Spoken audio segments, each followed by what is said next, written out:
আমরা তো আর আওয়ামী লীগ হতে পারবো না, হতেও চাই না। আওয়ামী লীগের দেখেন, তাদের কোনো অনুশোচনা নাই।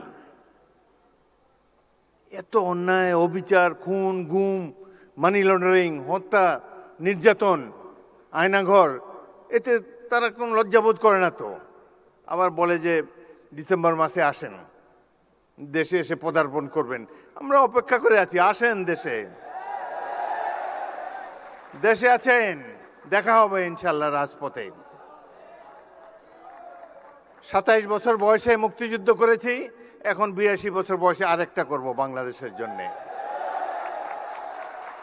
বাংলাদেশে জনগণের শাসন, গণতন্ত্র চিরস্থায়ী করে যাব আমরা। রক্ত দিয়েছি এই দেশের জন্য, যুদ্ধে আহত হয়েছিলাম 1971 সালে। এই ধরনের বাংলাদেশ দেখার জন্য নয়। ইনশাল্লাহ জুলাইয়ের যে ইতিহাস, গৌরবের ইতিহাস, পৃথিবীতে অনেক রাষ্ট্র আছে, তাদের এরকম নাগরিক নাই যে উদ্ধত সঙ্গীনের সামনে দুহাত তুলি আবু সাইদের মতো দাঁড়াতে পারবে। কোন জাতি এত সাহসী? আমরা সেই জাতি, তাদেরকে নিয়ে আমরা গর্ববোধ করি।